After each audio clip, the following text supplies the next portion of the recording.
interesting things to come out of news this week is the ongoing events in the Tana River county of Kenya. Tana River county of Kenya is in the boundary between the coast and also the northeastern part of Kenya, which means that you have two regions meeting there. That's the northeastern region and also the coast region. Of course, these days Kenya deals more with counties in terms of administration than the former provinces, or what we are calling regions right now.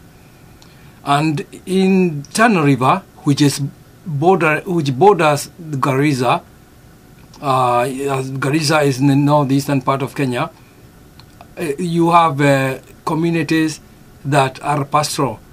In other words, they depend on keeping animals, or what you call animal husbandry, for their livelihood. The two main communities that are concerned with this particular conflict are the Orma and the Pokomo. And these two communities have been in conflict for some time. Now we understand that 40 people are dead and an equal number are injured. And according to the reports that we are getting from the news, whoever did the killing is unknown. They are calling them unknown vendors. Although the accusation is that these people come from the Pokomo community and they invaded the Kipao village, which is occupied by Orma.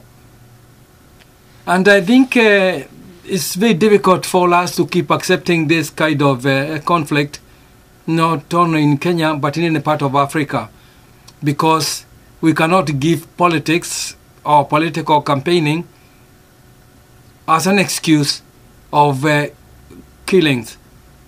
There's nothing in the current campaign of Kenya in which Kenyans are supposed to elect the leaders in March that justifies the killing of communities, or that justifies communities rising against each other.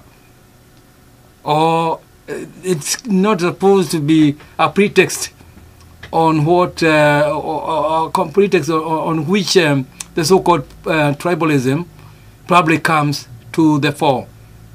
We know very well that Tana River and the other neighboring counties are rich in a lot of other natural resources. And we know that conflicts that like these ones have their own political underlinings. And we hope that whosoever is actually putting these communities on a warpath will be found one day. But then we don't know who will fight these particular people. Because we have a government in Kenya, a government that is supposed to be responsible for security, and obviously we understand there's a lot of security presence in that particular place since August, when a similar conflict arose. But what they are doing leaves a lot of questions, because we cannot understand how the security forces can be in a particular place and then such an invasion like the one that just happened takes place. It doesn't make any sense. Either the security forces are not doing what they are supposed to do, or those leading those security forces have other political motives to keep them occupied with other issues than what they ought to be dealing with. Because a loss of a human life, or loss of human lives, is something that is not acceptable, especially in a place that a conflict arose.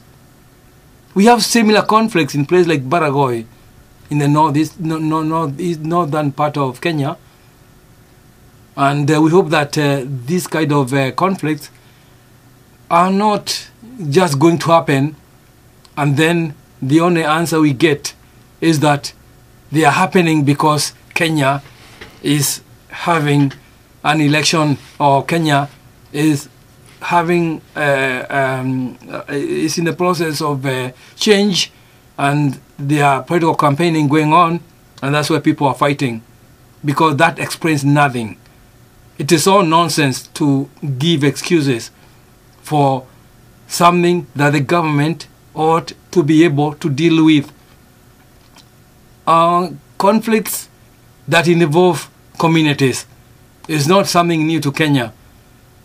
And a lot of people can use those things against the Kenyans, because these are things that Kenyans all the time are tired of. At least most Kenyans don't want to see the so-called ethnic conflicts emerging. But yet they do happen. And they're happening now in Tana, where you have people dying in the name of, if you wish, their tribe or their ethnic community. Because probably the people who brought in the conflict, or who are supposed to be the killers, are from the other community. And again, it still seems unknown. You know, who did the killings? People can only probably suspect who did it. Why? Because there's no clear intelligence that probably is being provided that tells us exactly who is instigating these kind of conflicts. These conflicts happen sometimes with excuses of people probably using the other people's land to have their cattle, or to handle the herds of whatever animals that they keep,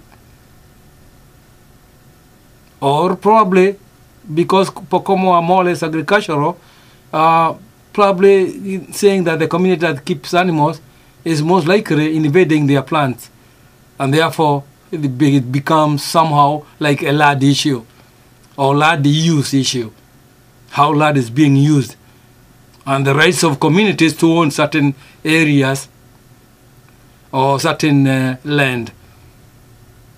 But these are questions that can be settled otherwise than through bloodshed.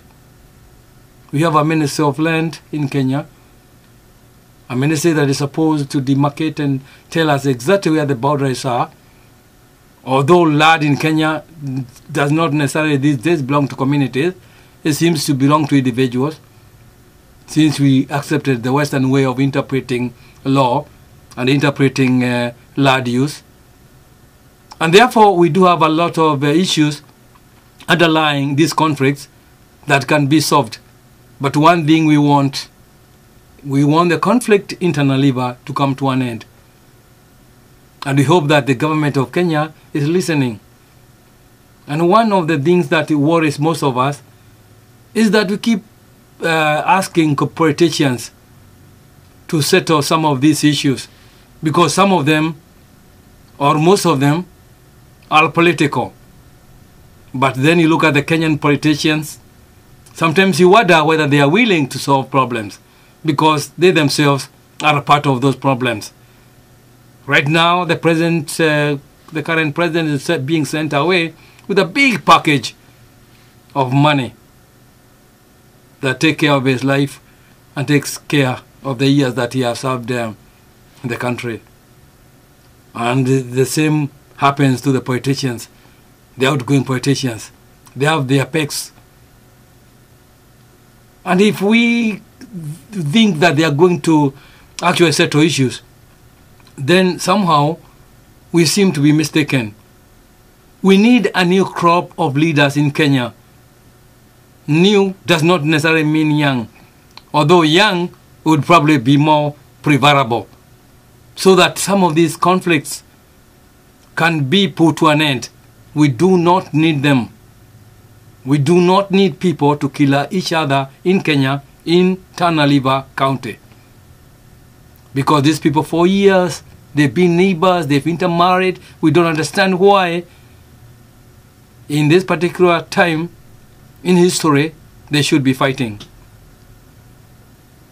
Of course, it's Mina Mekara again on the question of Tana River county killings in Kenya. It has to come to an end. There's enough intelligence in Kenya to know exactly who causes these problems and to make it come to an end. It's not necessary. Nobody needs it. Apart from those who benefit from this kind of conflicts. And human life is human life. And therefore, we do not need women, children, or even men dying for nothing in Tana River in the name of one's community or in the name of keeping a particular political system ongoing there. And may the Almighty God help us so that as we approach the new year, this kind of conflicts will be a time of, will be something that will be behind us. It is not going to be something that we enter the new year with, because is, as far as Kenya is concerned, this is very retrogressive. It's backward going rather than going forward.